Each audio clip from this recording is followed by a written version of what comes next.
Yeah, it was going to go either one or two ways. It would be a frustrating game, or it would be one where everything you hit goes in the back of the net, and there was a little bit of both there. But I think generally, job done. You know, that's 2 games. We managed to rest a few players tonight, and we only need to draw to qualify for the top of the group with the goal difference that we're carrying. So it's in a good space for Canada now, and I think we can take Costa Rica in a different light and make sure that we've absolutely got everyone ready to go on game 4.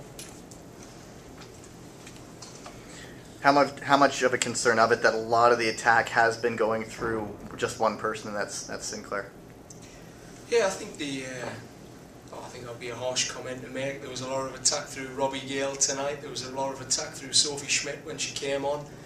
It was just one of them nights. I think you've got to accept that in football when a team camps that deep. It's a rarity. You know, you don't get that very often. They put 11 players in a certain, or 10 players in a certain part of the pitch. That becomes very difficult to break down. It's just a patience. I mean, I think we could have moved the ball wider, quicker. There was something about the pace of the ball tonight, but you know, we had players out there that were new. For some of them, that was their first experience of a crowd like that at home, and you know, giving it the best shot. So I can't fault the attitude and effort when you've got fullbacks arriving at the back post in the 88th minute trying to score goals. You know, I don't think you can take that away from the girls. It's just something around when teams defend that deep. It's not easy, and you know, at times you need a little bit more quality and subtlety in that part of the pitch, and that's something Canada's got to work towards. Coach, when you have trouble breaking down a defense like that, and all of a sudden you have to play against a Costa Rica or US eventually, or Mexico down the road, where they don't have to play like that, and they can actually score goals because of their offensive prowess, how difficult is it to adjust from one style to another to be able to win?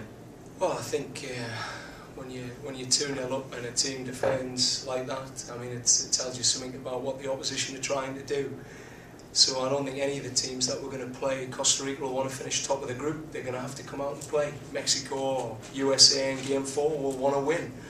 So there's an element of making sure you don't go behind early. And I think if you make sure that's part of the plan and we're robust defensively, then teams have to stay open for the rest of the games in the tournament. I mean, I think it's at times disappointing for fans when, you know, one team comes and parks the bus, but it's not a great spectacle. I think of Barcelona against Inter Milan in the Champions League final, you know.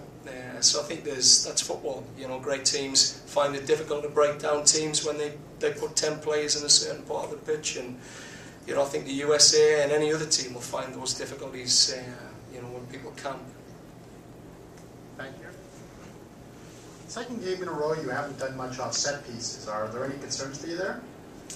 Yeah, it's an interesting one. We've kept certain set pieces up our sleeve for the next 2 games, so there's a few things we haven't shown, and we've kept certain things consistent. But yeah, I think that's right. There's been 12, 13 corners went in today, and you know, we've connected on. Our rule is to hit the ball first, to be first to the ball. So that's the first rule. And if that's not happening, that's something we'll be addressing. And I think at the end of the day, there's something about the timing of the movement that we've got to address. The quality's there. So, John, now that you've clinched the playoff berth, what are you looking for from your team in the final game, preliminary round game? Yeah, well, I think it's. I think you've got to look at the overall goal. I think that's what we've got to be open to here. You know, the team have won tonight. They've managed to qualify with a goal difference now. That means they only have to draw in the next game. That puts us in a brilliant position.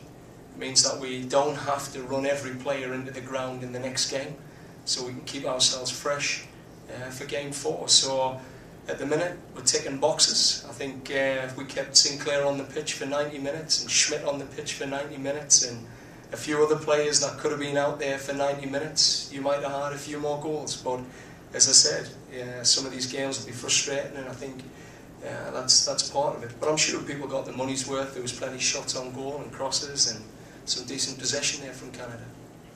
Coach, beyond taking out Christine at the half, at some point teams are going to try to stop her and are going to actually figure her out and restrain her a little bit. How are you going to develop offense from from other players? Oh, I think teams have been trying to do that for years. And she scores a goal every 2 games, I think, is our record, so probably even a goal a game. So, yeah, I mean, teams will try and figure that out, but that's the phenomena she is. She's a unique player, and those players thrive under that sort of pressure and tactical organisation. They find a way. But I think the beauty is, again, we've got players around her that can come on and score goals, and I think Game 1 certainly reflected that. When the game's more open, I think you'll see Canada enjoy themselves and progress through this tournament as we expect to.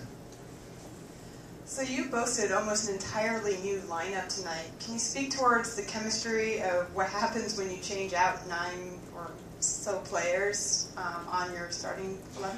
Well, I think you get a little bit of what you've seen tonight, and I think if everyone's realistic, then if you want us to, qualify with real quality in Game 4, then you've got to make them decisions. We can't put, the best players every game.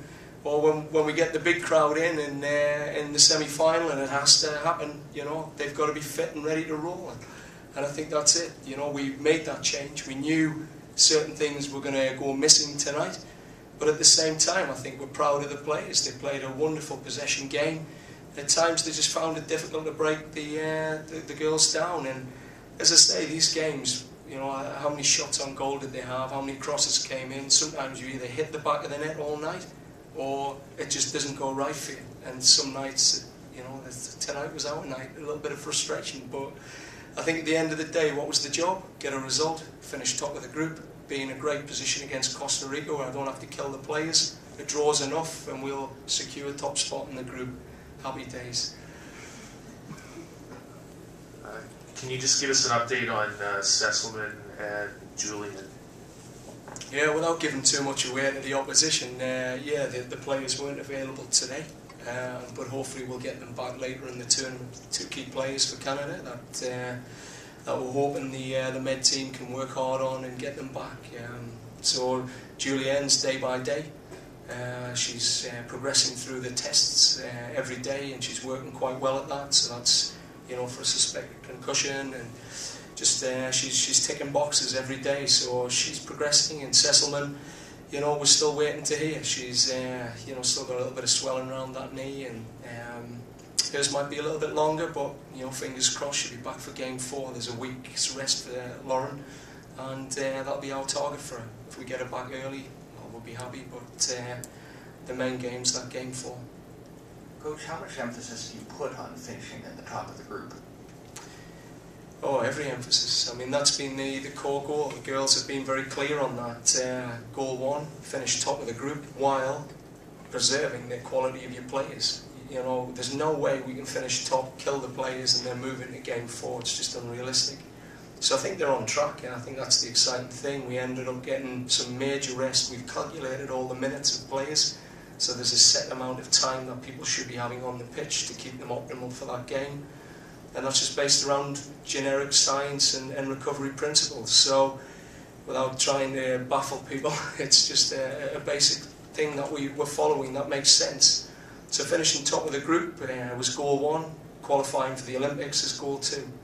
And at the minute we're in control of our destiny, and I think we're happy with that. No matter how many goals didn't go in, I won't be going back there tonight and getting upset. I think we're on track and we'll be ready for Costa Rica. Okay. John, could you just speak to Melissa's play and her importance to this team and her chemistry up front with the other forwards? Yeah, Tank's I mean, she's a bit of a stalwart in the team. She's got some leadership capacity there. But I think she found it a little bit difficult tonight. She was a bit frustrated coming off at half time, just at the lack of room in there. It was really tight. And I think Tank's one of them players. She likes a bit of space around her. She likes to move into space, and there wasn't much of behind, but she put in a solid performance. I mean, she worked hard, she bustled, she held the ball up well for us, and was again just from a leadership perspective, you get that from her. She's driving the forward line, and she'd be gutted she probably didn't score a few more tonight, but her time will come. Coach, I assume you saw the U.S. game last night. What did you think of how that turned out for your rivals? Yeah, I didn't watch the US game last night. Well, there we are then. Okay. There'll be a time when the US becomes a major focus. We've got a lot of footage on the US against prominent teams that you can really get a good solid analysis on. So yeah, the Americans aren't our focus at this point, and certainly we've played America recently. We've got enough understanding of their new style, their philosophy. So it's one of them that we're focusing on the job that we've got to do. Mexico is someone we're keeping a very close eye on, and the US is certainly someone we know a lot about. So we scouted the game, but in terms of watching the footage, we had other priorities. So yeah.